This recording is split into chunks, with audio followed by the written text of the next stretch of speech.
For those of you who don't know me, my name's Tom Kretschmer. I work here at the college for the police department.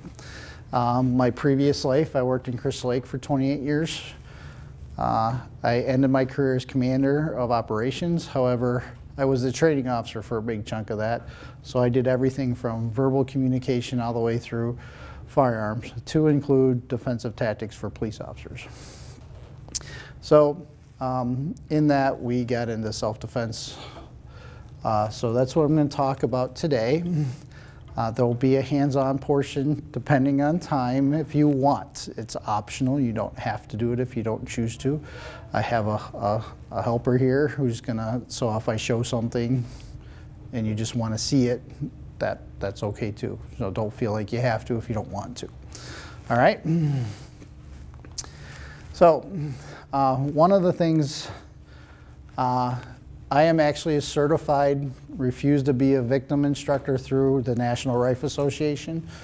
Whether you like their politics or not is irrelevant. This is the one class they do. It has nothing to do with firearms. It has to do with preparing yourself with dealing with violence that may enter your life, okay?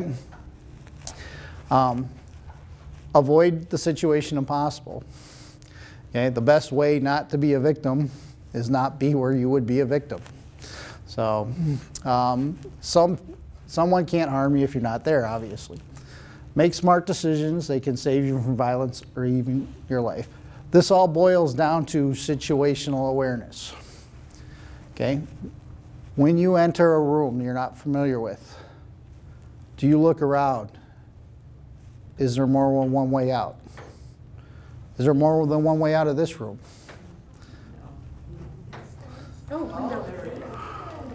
There's three, the door, 2 windows.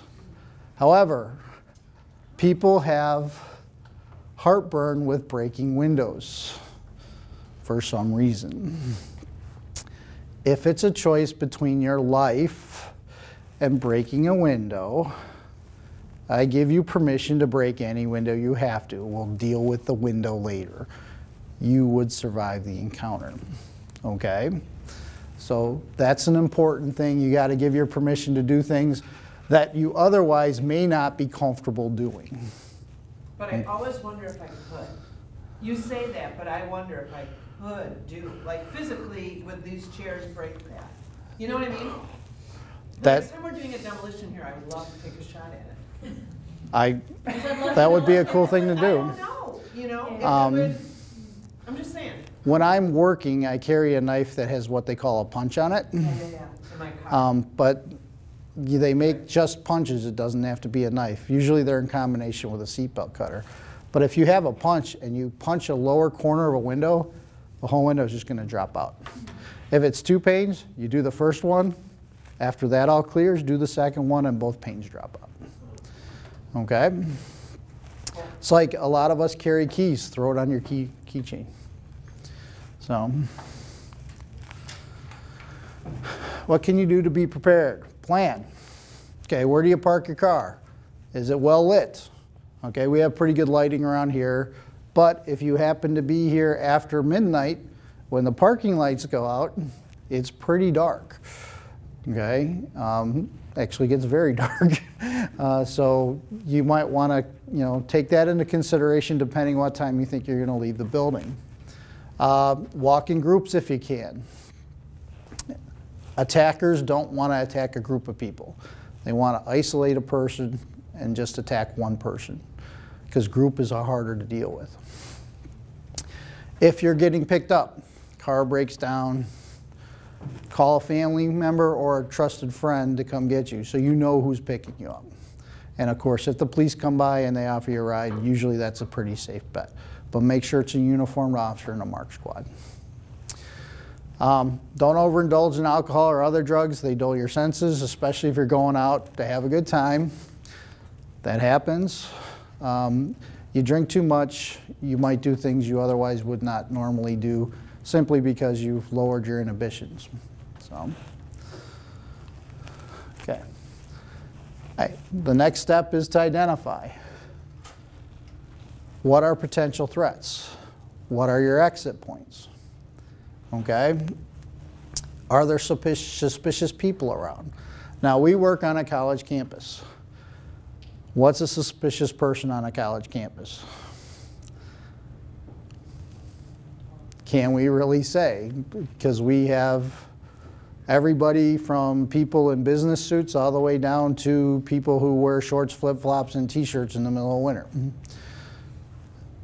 There is no real way to tell what a suspicious person is just by dress. However, if they're acting goofy, that might be a clue. Okay? If they're constantly adjusting their pants, it may be because they don't wear a belt, or maybe because they have a weapon with them. Okay? I dressed like this intentionally. Am I armed right now? Yes. Well, you be quiet. What do you think? Can't tell. Okay, can you tell just by looking though? Okay, and I am armed. It's tucked into my pants, okay? I am a police officer. I tend to be armed most places I go, with the exception if I go out to a bar or dinner and I know I'm gonna drink. Okay? Identify your escape avenues, which we did initially in this particular classroom. Do you know your escape avenues in your workstation? Do you know them at different times of the day? Why do I say that? Mail comes once a day or twice a day, depending on where you work. Do they put boxes someplace that might limit your ability to escape that certain direction? Because the UPS man came and he stacked up 10 boxes of items. And the answer for you guys is, I don't know, because I don't work in your areas. So each of you have to kind of identify that in your work area. It might be as simple as asking them to put them in a different place, okay? Or it might not be an issue at all, depending on where you work, okay? Where can you shelter in place where you work, in your work area? Do you look at that when you walk into different rooms? Okay? Is there a good place to shelter in place in this classroom?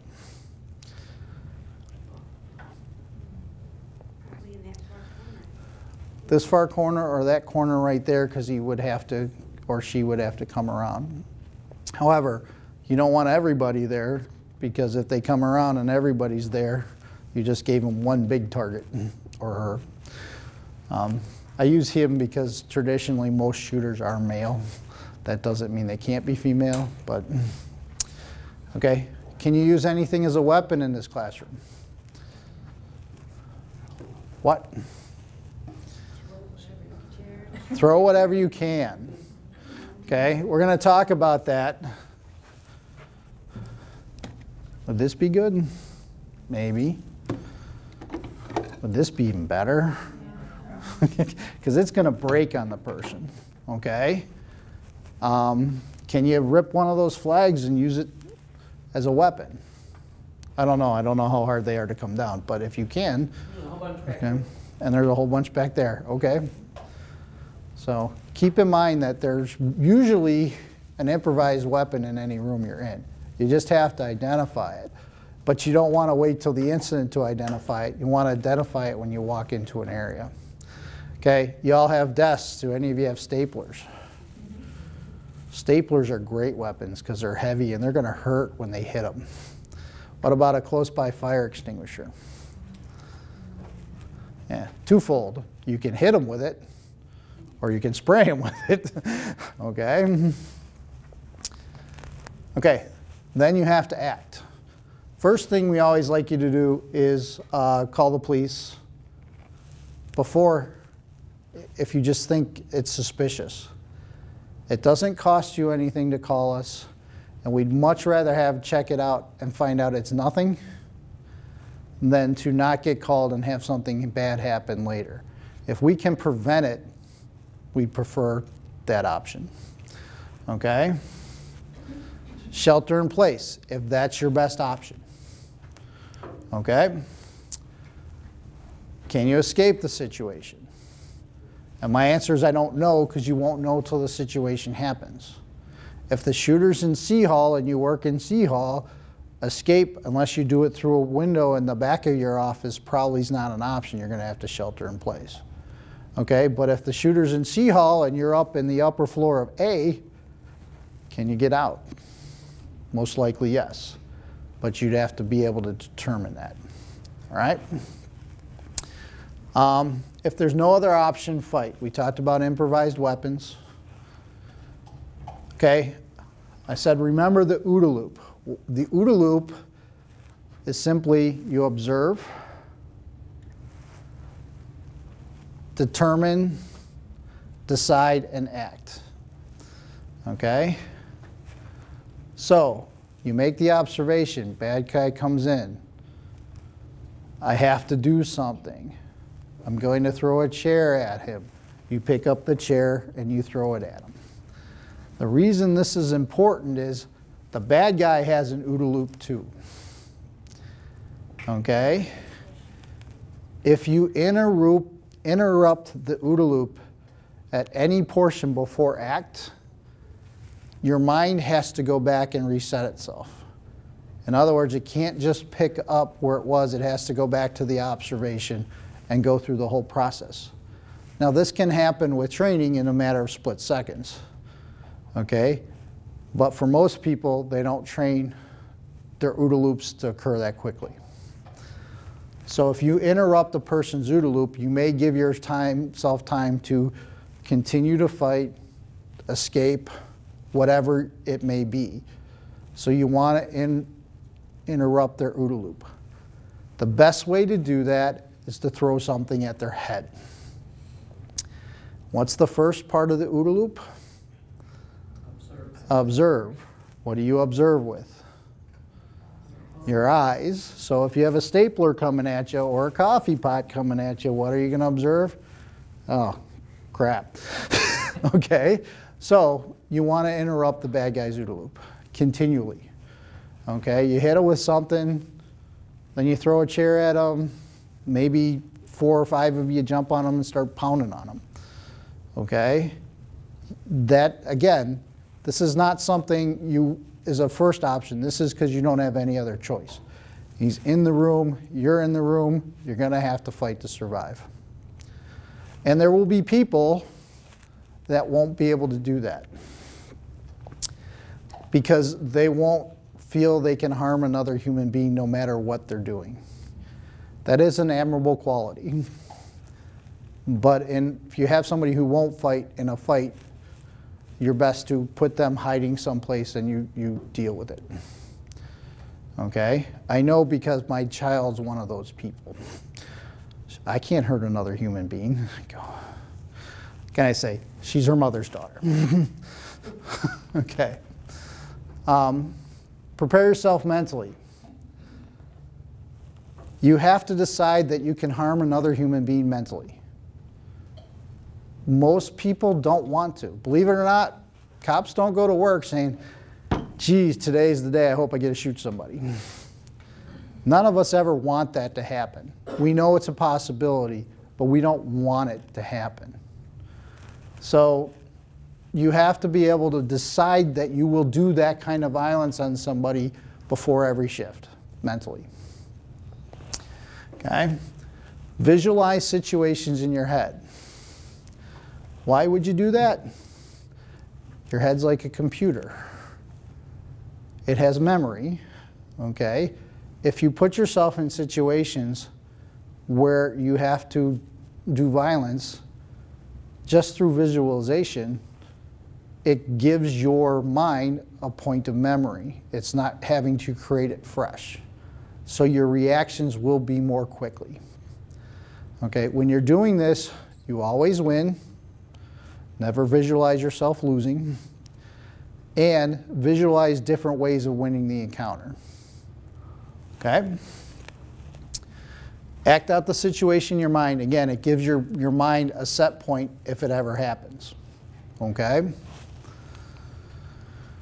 Repeat it several times with the same situation, maybe using different weapons, improvised weapons, stuff that's around you every day. Okay? But you always win the encounter. All right? Why? It helps with retention of skills. Most of us won't practice a physical skill enough to get very, very good at it, okay? So you have to do it in your mind. That helps. Eliminates bad habits. If you, in your mind, you do it correctly, when you physically have to do it, you'll do it correctly, okay? It will control stress. Anybody ever see us come up on a, let's say, a medical emergency or something, and we don't seem all that stressed? We're pretty calm, we ask questions, we don't get all worked up about it. It's because we've done it so many times throughout our careers, it's not stressful for us. We train to deal with that, okay? Doing things in your mind will help control a stress in an actual situation. Will help you make decisions faster. Again, it gives your mind that reference point. And it will build your confidence. If you continually mentally imagine yourself winning an encounter, you'll have the confidence to win the encounter in real life.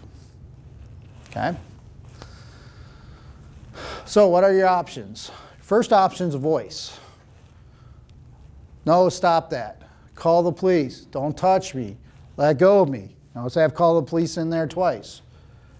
If somebody yells, call the police, are you going to pay attention to that? Yeah, because you're going to say, why do I need to call the police? So what's going on? That's a great thing to yell. Okay? Bad guys don't like people who make noise because that draws attention to them. So you want to make noise. Okay, personal weapons. You have hands, feet, your head. Your head's extremely hard. And if somebody grabs you and you take the back of it in your nose, or if you're facing them, your forehead into your nose, it's going to hurt them a lot because your skull is much stronger than their nose. Okay? So it can be used as a striking weapon. I'm going to caution you. You can't cause a concussion and that kind of stuff, but if it's survival is your goal, use what's available. And we're going to talk about where to strike in a minute here. We call these, refer to these as body-attached striking weapons. It's going to hurt, okay? When you hit something, it hurts.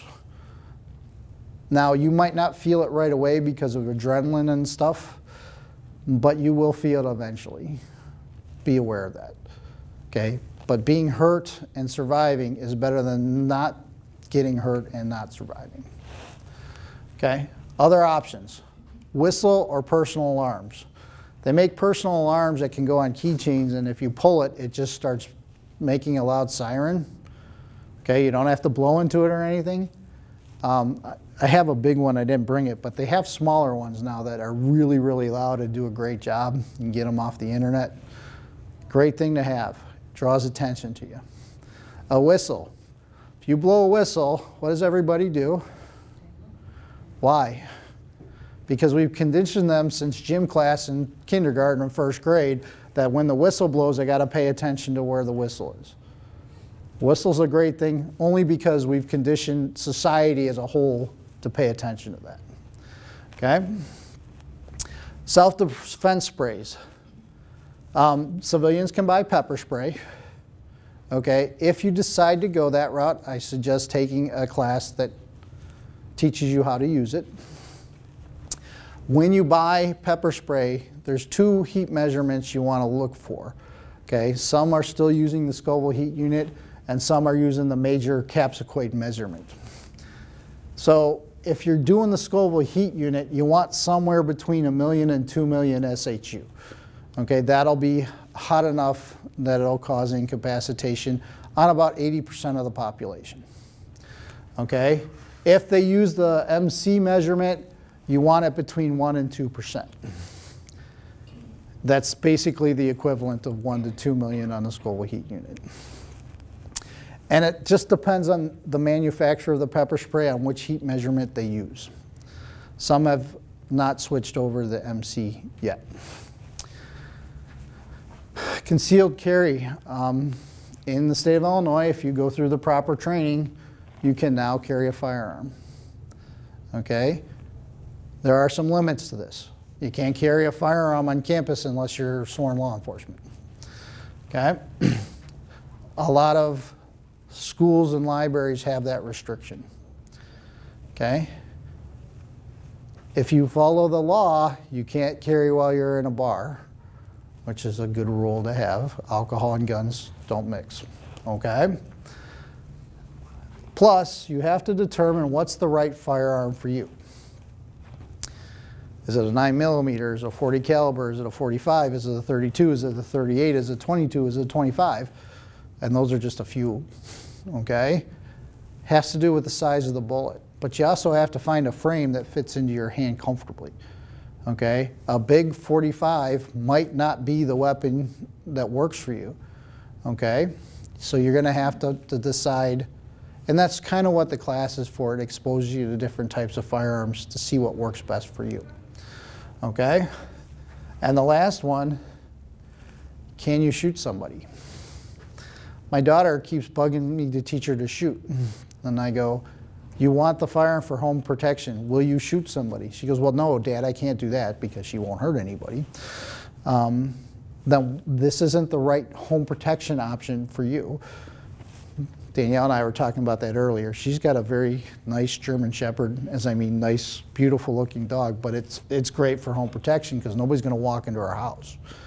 That would be a better option for my daughter because the dog will do what she can. Okay?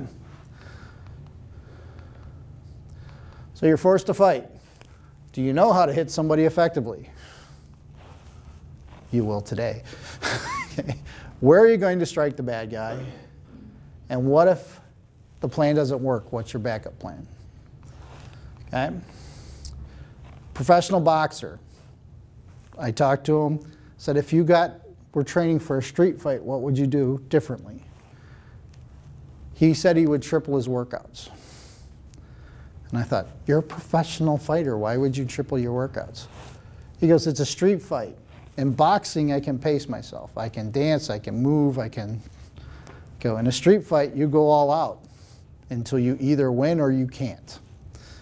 And that's the reality of it. The reality is, none of us train like boxer does for a fight. So, you need to know where to strike, where it'll be effective or do the most damage. Once damage is done, you need to get away and get help. Call the police as soon as possible. Okay, so if you're striking somebody, I call them centerline strikes because they're easy to remember. Imagine a pole going from the top of your head down all the way through to the ground. Anywhere along that pole are weak points on the human body. Okay? You got the eyes. Anybody ever poke their eye? Imagine if you took a couple fingers and stuck them in the bad guy's eyes. I mean, stick them in the bad guy's eyes.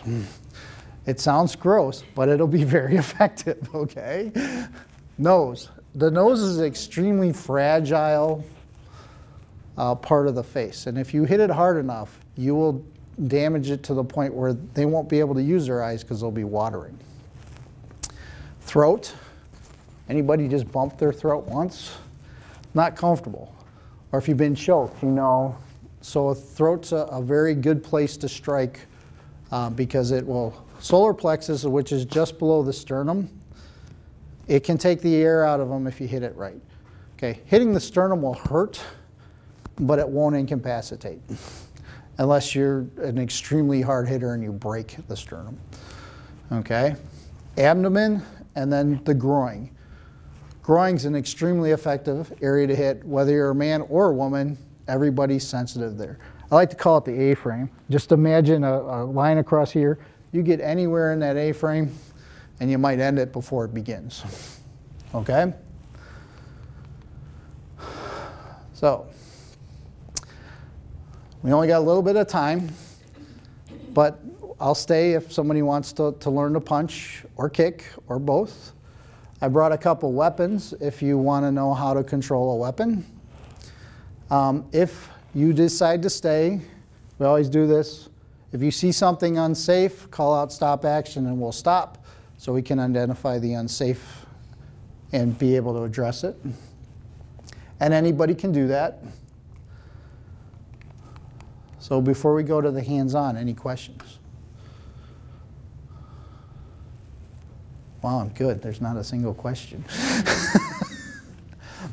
Okay, does anybody want to learn how to kick, punch, or control a weapon? Don't all jump up at once. You don't have to. I'm going to show you how to punch, okay, simply because it's a good skill to have. Just going to show you. Oh, Danielle's going to help me. I brought some focus mitts so we're not actually punching each other, okay? I'm going to let you punch me. I'm a little concerned because she hits really hard. Because she's hit me before in training, so I should qualify that. So she's going to make a fist simply by rolling her there and tucking everything in. Your goal is to strike with that part of your hand, okay? And when you strike something, this isn't martial arts where you're snapping back. You drive through whatever you're hitting. You want to cause damage. So it's going to look like this. Ready? Whenever you are. Okay.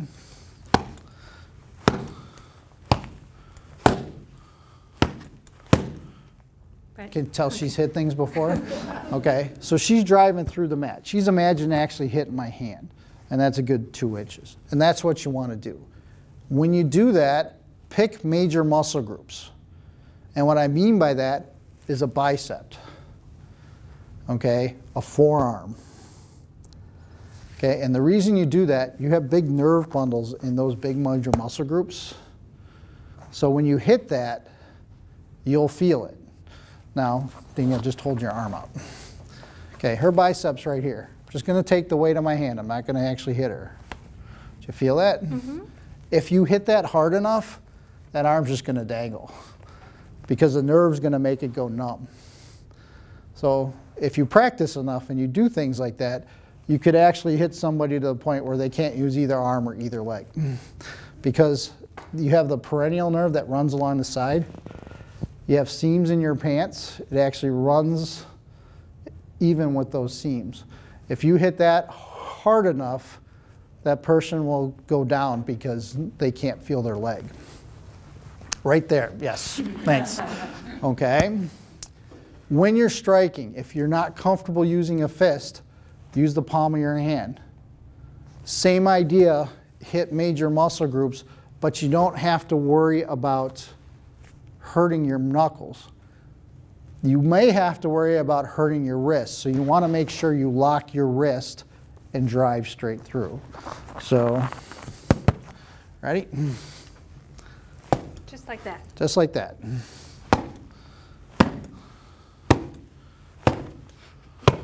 Come on. Oh, okay. So you can be just as effective without using your fist, which then you don't have to worry about breaking your knuckles. Again, you may strain your wrist. But being hurt and surviving, again, is better than not being hurt and not surviving. Okay? When you kick, I only teach one kick when I do civilian self-defense, and that's just straight up and kick out. Because you're going to aim for this area, and I'm not going to have her kick me because I didn't bring the big pad. So I see her, she's like, cool, I'm going to get him now.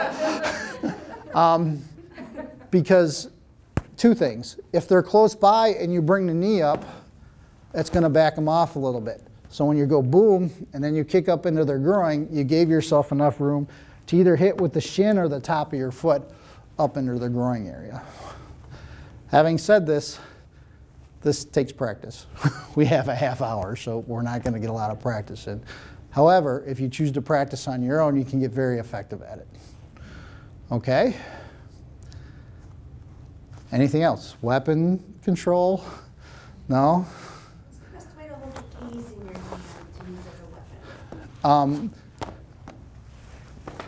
I didn't even bring my keys are in my jacket. Can I borrow yours? All right. Okay. This part of your key is going to be the most effective, whether you drive it in or actually drag it across somebody, all right? So whatever keeps that stable, whether it's 1 or 2 keys, okay? And if you draw it across the forearm and you cut the skin, where does the blood go? Again, you interrupt the vision. So that's probably your best bet. And you can do that this way or this way. Make sense? Or just jam it right in. Thank you. Good question. Okay. I know we're over time, but I'm going to do one more thing. Everybody has a knife in their house. What if the bad guy grabs a knife? I need to borrow you still. Oh. You're going to be bad guy. Okay. So they come at you with a knife. What's the biggest threat? Getting cut. Okay, well, getting cut sucks, but if you pick the right spot to get cut, you won't die. Okay? But the threat's the knife. So you have to control it. And a lot of that depends on how they come at you. So you choose. I'm not going to throw you or anything. So if they come over here, you want to control their arm. Okay, grab the back of their hand as you're doing it and come around this way. Now stop. Okay, all I've done is I've locked her arm. I'm going to press the back of her hand. That causes her hand to open. She doesn't want to open her hand. It's physically impossible because of the human skeletal system to hold it. So now I just take it. And okay, so but you want to control the knife. This is pinch. And again, this is something to know. Let's say they get behind you. I know this can be harder because, okay, and they're going to cut you. You can still do it with, I don't want to break her arm, so with it there, but you're putting all your energy into that. And then I just take it, stab her. Okay? So when you have somebody come at you with a weapon, you need to control the weapon because that's what's going to hurt you. Okay? If it's simple and they're just coming at you straight, grab it, lock your arm out. Okay, bring your arm up. Okay? She can't do it because my arm's locked. Okay? Now, this won't last forever, especially if it's somebody's bigger than you. So remember I told you about the nose earlier? Don't do it once, do it several times, and then take the knife away from them. Run away, call the police, stab them, whatever you need to do to survive. Make sense? What if it's a gun? I brought a gun. Okay. Now, oh, you stink. Okay, if it's a gun, the same principle applies. Grab it, lock your arm, bring it up. Okay, where's she going to shoot? If she shoots, she's going to shoot that way, not at me. Take your finger out of the trigger guard. The reason I told her to take her finger out of the trigger guard is because after you do this, you're going to use that gun to your advantage. If her finger's in the trigger guard and I go like this, what happens to her finger? You just broke it. Probably in 3 or 4 places. Okay, even if she pulls the trigger when I do that, the gun's facing that way. So it's not going to hurt me. You got to control it. Okay? The most important thing with a gun, though, is the most dangerous part of the gun is right here. So you need to take it and get it out of the path of view, no matter what direction that is. Okay? And if it's here, elbow works, still break her finger, and take it away. Okay, if you don't know how to work a gun, don't try to use it against the bad guy, because most of the times, if you take a gun away from somebody, you're going to have to clear it. Okay, which is usually simple as, if it's a gun like this, you pull the slide back, you'll see a round go out, but it'll put a fresh round in and you'll know it'll be ready to fire. Okay, if it has external safeties and you're just not familiar with it, it's probably best just to put it to the side or run with it and get away. Don't ever give it back and don't set it down where they can get it, but you know, get yourself someplace safe. The other thing is they don't know that you don't necessarily know how the gun works. So you may be able to point it at and tell them to get down, and they may listen simply because they don't know. Okay? Makes sense? Good question. But again, if it's a weapon, the weapon's the most danger to you initially. So you need to address that. Okay. Any other questions? Well, thanks for having me, and I hope you learned something.